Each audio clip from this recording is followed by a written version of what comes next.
So as usual, let's first start off with the deck. The M24's deck has 9 layers of maple plus 2 layers of fiberglass. The deck's length is about 39.5 inches and 10 inches in width. The total weight of the board is 54.5 pounds and the max load is 330 pounds. It is a double drop down deck, so when you're launching the board, your back foot can rest nice and easy on that drop down. And what's good about the front drop down is for bigger riders, it kind of acts like a foot stop. I also like the concave too, not too aggressive, but keeps you planted. As for the wheels, the M24 is utilizing airless rubber 8-inch tires. So no more punctures, no more flat tires. Whether you're on a group ride or you're off-roading, you can run over anything you want. You can ride worry-free. Now inside the rear tires are the planetary gear drives. These are quite different from everything else in the e-skate community. I don't know any other company that has planetary gear drives, but in my opinion, they're really good for off-roading. It protects the motors, it keeps the maintenance very low, and they have plenty of power. So between off-roading or even holding the grip during a carve on the streets, the motors aren't exposed when you're running over rocks or any kind of bad terrain. And honestly, it just all comes together really nice.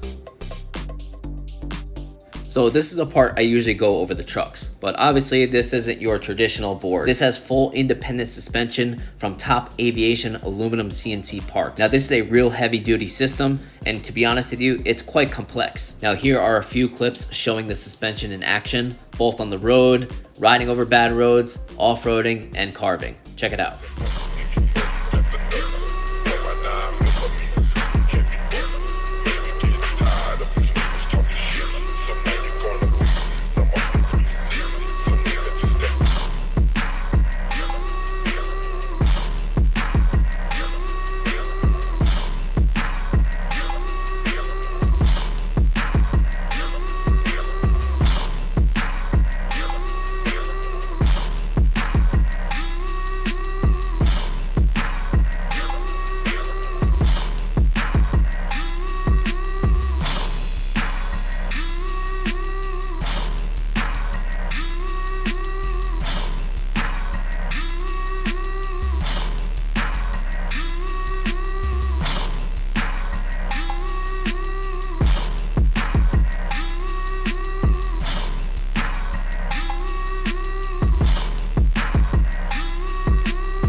Now, something I want to mention, these front red springs are their softer springs, and in the rear is their green springs, more of a medium/hard. Now, the board does carve well, but I need to mention that if you are a carver that carves over 20 miles per hour and you are an aggressive carver, when you snap back that board, that spring load will rebound you right off the board. So be very careful when you're carving this board, especially at higher speeds. Again, it carves very nice under that 15, 16 miles per hour, as you can see, but just be careful if you carve at higher speeds. Now, I tried adjusting the suspension. It didn't really help, but maybe if I switch out to hard springs all around, maybe it'll help a lot more. But since this is what it feels like out of the box, I felt it was worth mentioning to you guys.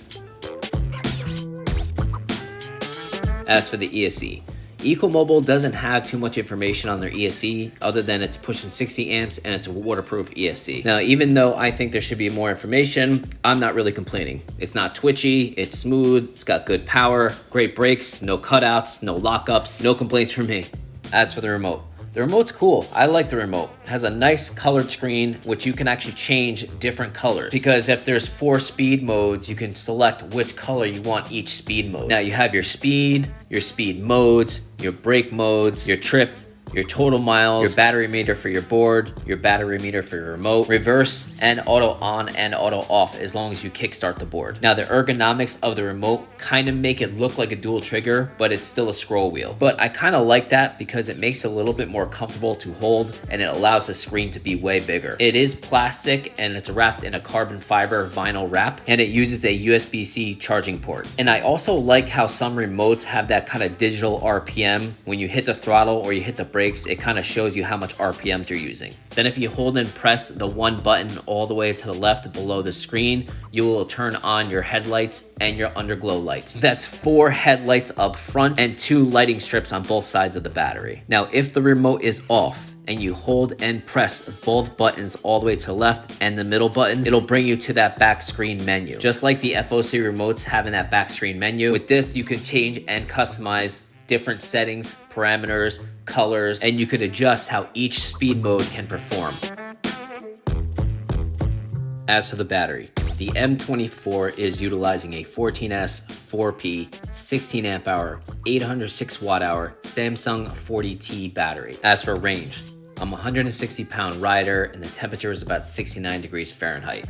I rode in mostly mode 4, but a very little bit in mode 3. I also did not do any off-roading for this range test. I finished up with a total of 19.5 miles with the M24. Now I do think that the board should have a little bit more range, but I will say this, the battery has little to no battery sag, both in acceleration and in speed when it's incredibly low on battery.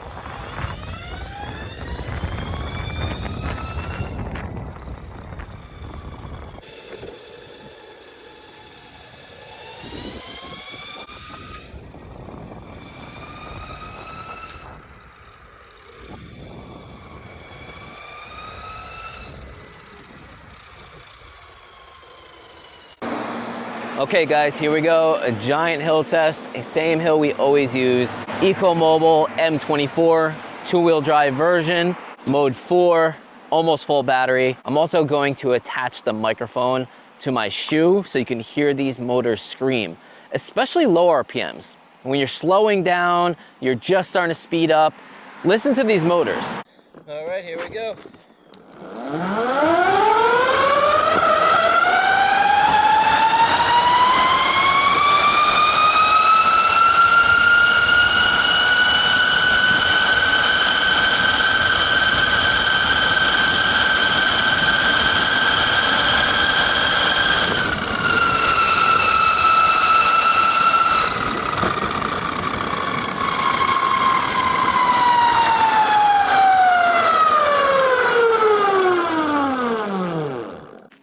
You hear how loud they are when you slow down, and the same thing when you start to pick up. You start to just slowly accelerate, it just kind of screams. It's kind of crazy. So if you really like loud motors, you're gonna love this. All right, let's check the rider app. 25.8 miles per hour up the hill, and I let off the throttle pretty dang early, so I could definitely say it goes 26 plus miles per hour up a hill for sure.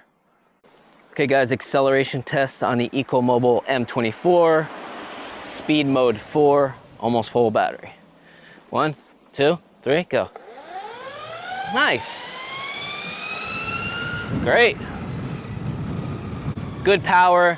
Love that little drop down from my back foot to be comfortable enough to launch safely. Good job. Okay guys, here we go. Top speed test on the M24 two-wheel drive. I don't think I'm gonna hit top speed because I'm not good with suspension boards with top speed, but I'm gonna do my best for you. All right, here we go.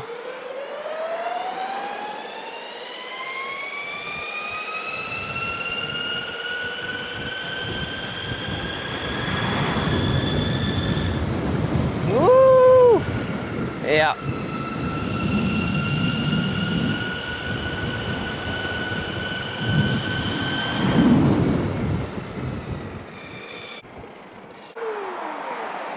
Yeah, definitely not good with suspension boards and top speed. I don't think it mixes unless you want to stiffen up the suspension and stiffen up the bushing / springs a lot. Let's check the rider app. 28.8 miles per hour, and I was going up a slight hill. So can it go faster? Definitely. Now the website says 28 to 37 miles per hour. I don't really know what that means. I don't think you can do 37, but I definitely think you can go above 30, but please just be careful. Okay, let's do a brake test at 15 miles per hour. My brake setting is at 4, which is the maximum brake setting. 1, 2, 3, brake. Nice. Good brakes, definitely good brakes. And if you want to dial them down, you have 4 brake modes to choose from.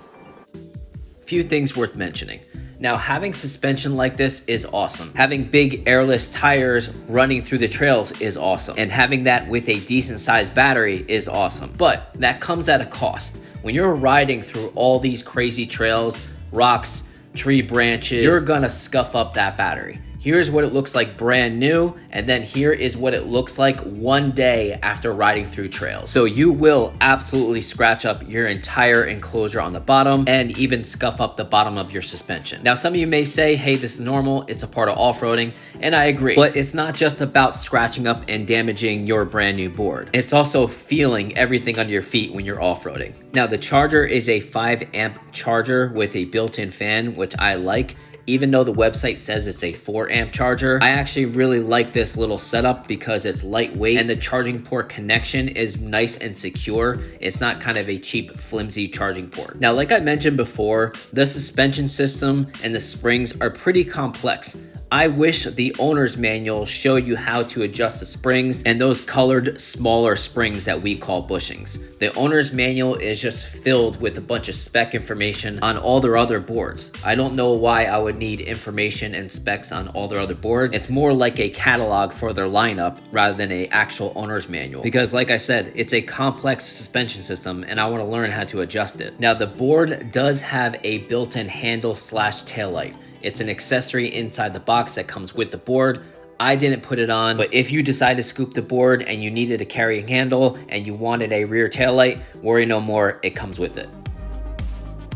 Final thoughts. So if you are the rider that wants to take it to the next level and get a true off-roading board with awesome suspension, has 4 lights up front, a taillight, a handle, underglow lights, 8-inch knobby tires that will not puncture, no more tubing replacements in the middle of the woods or on a group ride, doesn't have any out of balance wobbling like other pneumatics do, a great drop down with very good concave, a solid battery pack, and a great drivetrain system that's little to no maintenance whatsoever. All for under $1,300 with our discount code. Anytime I went off-roading with my belt drive boards, there's always some kind of pebbles or rocks or even sticks getting caught in the middle of my belts or even the pulleys itself. With ECOMOBL, you don't really have to worry about any of that because ECOMOBL is really focused on off-roading. Just look at their website and their social media accounts. 95% of it is off-roading. So when you have a company that does non-stop testing and riding off-roading and you're looking for a board to go off-roading but you don't want to break the bank, this is definitely a good way to go. A few years ago, we only had the option of Baja boards and Trampa boards, which are more than double the price. Or if you want even more power and more traction, you can go for the M24 Pro model, which is a 4-wheel drive, or you can step it up another notch and go for their mountain board. They have 3 different levels of their Tellum mountain board, or they even have a budget-friendly mountain board named the Rip under $1,000. Thank you for watching, guys. Please comment, like, share, subscribe. Have a good one, guys.